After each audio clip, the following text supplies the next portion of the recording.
Hello,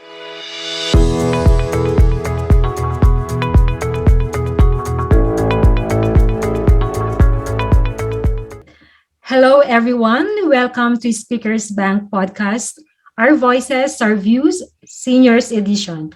I am your interviewer for this episode, Maria from the JTI podcast team. In the last episode, I introduced you to one of the successful women I've known, and her accomplishments in life was so amazing, especially when you hear her other part of her life story. Please join me in welcoming Jennifer Strauss of Morgan Glen Iris. Hi, Jenny. How are you? Well, thank you. And you? I'm well. Thank you so much. Welcome again to Speakers Bank. First of all, I want to thank you once again for granting me this opportunity to discuss the other part of your life story, being a poet. So before we proceed, can you please tell me something about your side of being a poet? Oh, that's always a difficult question to answer, you know.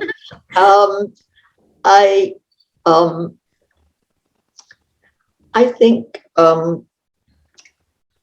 being a poet, again, if you led the sort of life I've led, which is quite complicated in a way, and very much having to adjust between one side and another, I find it difficult sometimes to to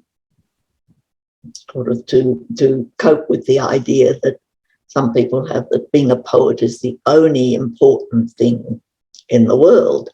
Poetry is the most, takes the line that it is the highest, the most superior of the literary arts. And therefore, naturally, historically, it's been assumed that poetry is the business of men, not of women. And particularly, I think the idea somehow or other that you see that women's topics are not the topics that women are interested in are not somehow or other as important. And so very often, being a woman poet has meant that a reviewer will be both approving and dismissive if you write about children and houses and things like that. It's called domestic poetry. And yet, what's actually more important than our domestic lives when it comes down to it? Now, this, of course, is not true. There have been women who write about very important things. Jennifer Maiden, for instance, is a very political poet and a very good poet. I think women in this, from about the 1970s on, I think women got much braver about saying, I will write what I want to write about. Yeah. And if that means I want to write about my children, I will write about my children. And if I want to write about the Prime Minister, I will write about the Prime Minister. And not caring so much. And certainly I think now there are far more women poets active than I've been. I think the other thing is that as an academic, you're expected to be able to write very analytical prose, and that's a totally different mode of writing from writing poetry. And there's a certain amount of conflict, and also as an academic, you're taught to be very critical of text. And certainly my experience was that I got completely put off writing at Melbourne University, and when I not so much when I was a student, but when I became an academic, because I didn't felt that what I wanted to say was somehow, if you got people who were criticising Shakespeare or something like that, who am I to step in there?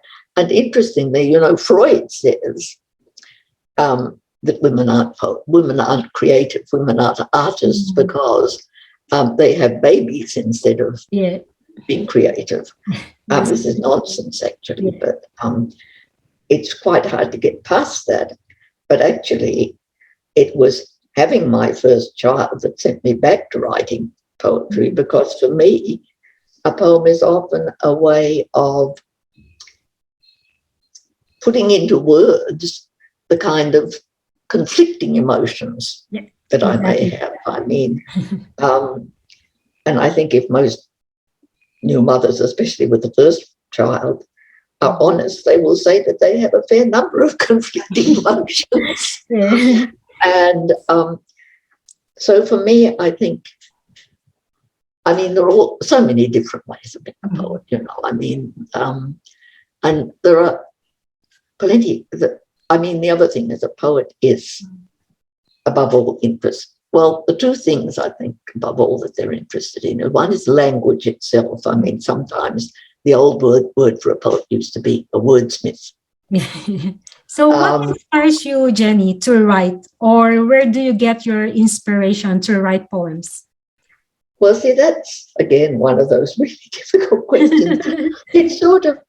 It's almost like an itch where you feel, oh, you will see something, like seeing a migrant way back in the 1960s in the area when everyone was running around in miniskirts. You see, suddenly there's an influx of Greek and Turkish migrants, and you see suddenly these women in these very dark clothes, obviously strange in their circle, and that sends often something that doesn't quite fit is often enough to set one off on wanting to write a poem. It's very rarely, and sometimes it's because you've got those kinds of emotions that are in conflict. The poem is partly a way of expressing that. It doesn't necessarily solve it. I mean, the idea that poems are cathartic, because that's, you know, the theory that drama, when someone goes through a drama, that the experience is cathartic. It gets rid of the emotions. I don't think poetry works like that at all. In fact, it may intensify the emotion that you're feeling. Yeah.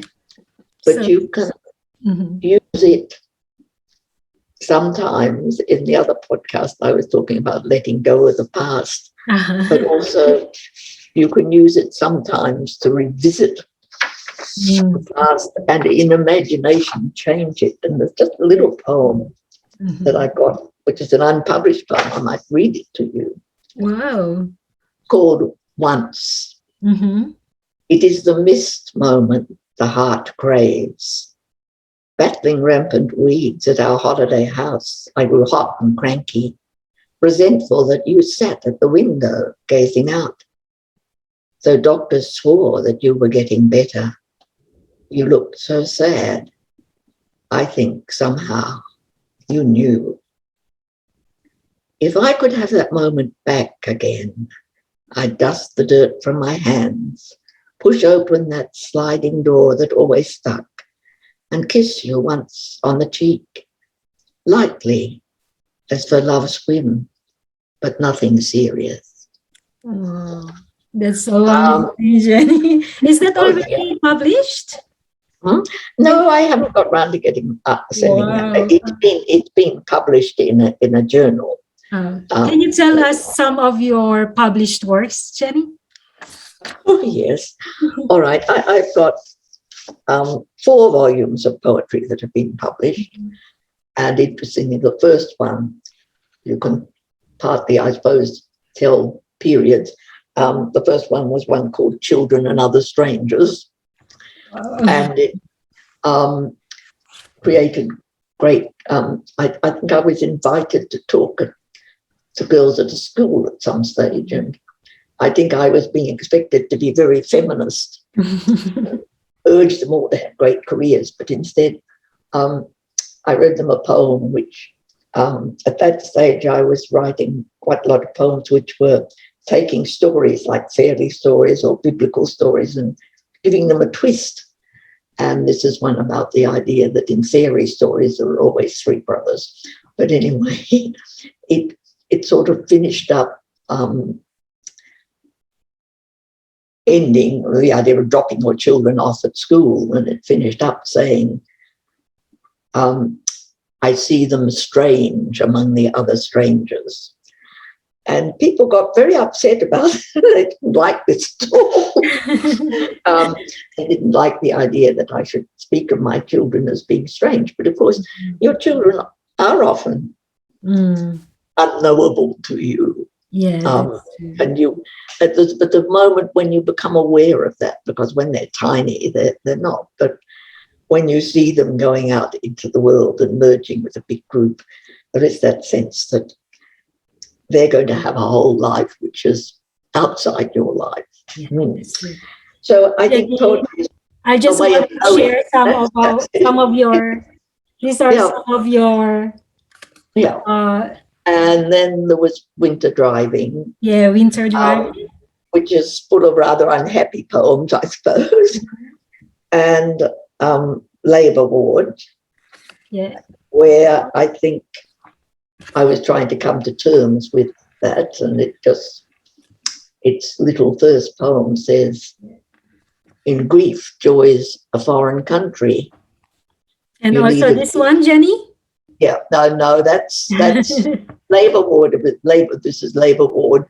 And then there's finally Tierra del Fuego, which is about particularly the experience of being in Argentina and going, in fact, right down.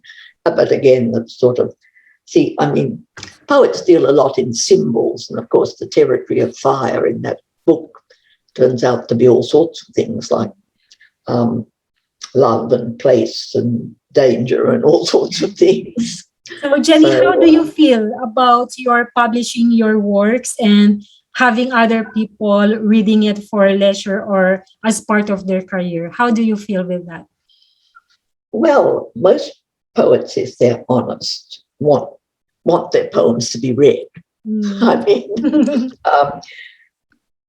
there are probably some who don't. I mean, but even someone as intrusive as Emily Dickinson, the poet, nonetheless, she had her readers and she values them. You don't want to feel that somehow or other that you've written this poem and it's just dropped into a deep well of silence. So in a way, it's always good to have people respond to a poem or say that a poem has mattered to them. It's also quite embarrassing in some ways. And people also because in some ways poems are they reveal your feelings or your emotions, and they're also a bit like your babies. You don't want anyone being nasty about them. So it's but it was very interesting to be set as a literature text for VCE for 4 years, and so I would go to schools and if I was invited to come and talk. And that was an interesting experience to find out how your poems could be read differently and which poems mattered to different people. And I think, poems speak to you differently at different times in your life. And I was very surprised when they said I said, I don't think VCE students are going to like these rather melancholy, poetic, feminist poems. But I was very touched by some of the things that students said about them. So, it was important to me that this was a unit that students chose to do. It wasn't part of the compulsory course, although I think every now and then poems turn up in the anthologies that they do as part of the English Yeah. a big English topic, and that's all right. And Do you still write nowadays, Jenny? Do you still write poems? I don't write very much. I Mhm. got a bit deflected a lot of my energy after I stopped teaching, and I missed my students. So I've been very active in some scholarship programs that we Yeah. run, Okay. which means I still feel that I'm doing things in a different way for students. But um, some of your impetus dwindles, I think. I mean, I think if you've been a very technical poet, and there are poets who are just fascinated by the technique, Mm. and like the poet Anne Sexton once sat down to write 101 love sonnets. Now, the thought of actually trying to write even one sonnet quite discourages me. So sometimes, but I got deflected also into writing a family history, which is because my family background is quite complicated, because it includes Irish and Scottish and English ancestors, but also through my marriage, German and Jewish ones. And Multicultural. I wanted my children to have a sense of where they were coming from. And I was looking for, I got quite a lot of photographs doing that. And those photographs, I have a suite of poems called Album, which is poems written about those photographs, but they sit around rather lazily, and I just haven't got round to. Perhaps the impetus to publish has got less. I just want to write them. Once they're written, they're written. I've read them in public. It's difficult because there are 6 poems, and if they were to be published, I want them to go with the photographs that inspired them. And that's too much for a magazine usually. Magazines don't have that amount of space, so it's sort of waiting for me to get enough poems to publish another book, I suppose. So, what would be your advice, Jenny, to the future writers or to some people to encourage them to write? Oh dear. I think just do it. It's really hard. I mean, my students used to come to me sometimes and say, I've run poetry workshops, and I think that can be quite useful, to go to a workshop, to engage with other people who are working on writing poems, to hear what other people are doing. I think if you're going to be a serious poet, you should read lots of poetry. I always feel a bit alarmed by people who just say, well, they don't need to read other poets. Their genius is such they can just write. But I think it's quite hard work to write a good poem. I'm not a great advocate of creative writing courses for poets, but I think writing novels can be, writing fiction, the skills for writing fiction are probably what's most important, and they're probably taught. You can write the skills for writing poetry to some extent, but it won't necessarily produce good poems. So I think just do it, read lots of poetry, just write it. And if you want to get published, just buy yourself a large set. Well, it used to be, now you probably send them on by internet, but it used to be what I used to say to my students: buy yourself a lot of self-addressed envelopes. Look for a magazine that seems to publish the sort of poetry that you're writing, and harden your heart, because they're going to come back. It's quite hard for people usually to break into their first publishing. But if they want to write, they will write. And I think at different times of life you might want publication more than, but I mean, I never saw publishing poetry as being a career thing. Mm. Whereas publishing articles Mm-hmm. or editing poetry, because that's the other thing that poets sometimes get pulled into, and I've edited 2 anthologies of poetry, Australian poems and Australian family poems. The Oxford Book of Australian Love Poems was great fun to edit because I did get a grant to help, so I could spend as long as I want wandering around libraries looking for finding poets that had dropped out of fashion, because fashion determines a lot who gets read, and you need to understand that before you break your heart that nobody's reading your novels. And you need to understand that very surprising people sometimes turn up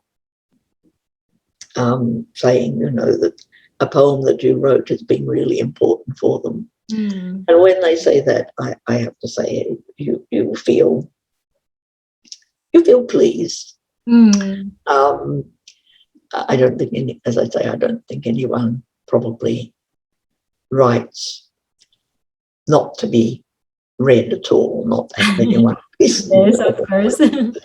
Yeah. You can see when there's a poetry evening, there's always a crowd of people waiting to read in the open section at the end. And so it would but I think, just keep writing. Yeah. And you have to develop your own voice, because I think what you get in poetry is the sense, probably more than in fiction, that someone is talking to you. Yeah, that's true. And that may be, some poetry is quite dramatic. It is almost like a scene from a play, or the whole story of the play is there. Or there's a story, the most famous example of what would be called sort of dramatic fiction is a poem by Browning that a lot of people study called My Last Duchess. And you have to deduce from the poem that the husband was frustrated by the fact that his wife didn't put enough importance on him, and that he in fact had her killed. Then all smiles ceased together. But to get away with this, a poet has to be very concentrated. And that's the other thing I think that distinguishes poetry.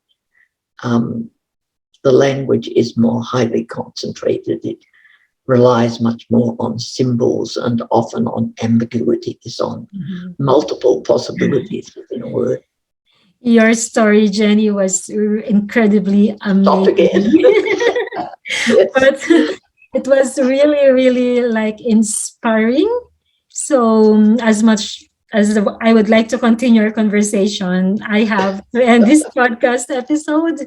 But again, on behalf of Speakers Bank, thank you so much, Jenny, for inspiring us by all of your advices and all of your insights, and giving us motivation to be successful. If you have any questions or have any suggestions or any topics you want us to cover, please contact us on 0396877066 or visit us at www.speakersbank.org.au. Again, this is Maria saying thank you once again. And don't forget to subscribe to our YouTube channel, Speakers Bank, and to follow us on Facebook, Twitter, Instagram, and LinkedIn. Thank you so much, Jenny. Have a great day and keep safe always. Bye. Thank you. Thank you.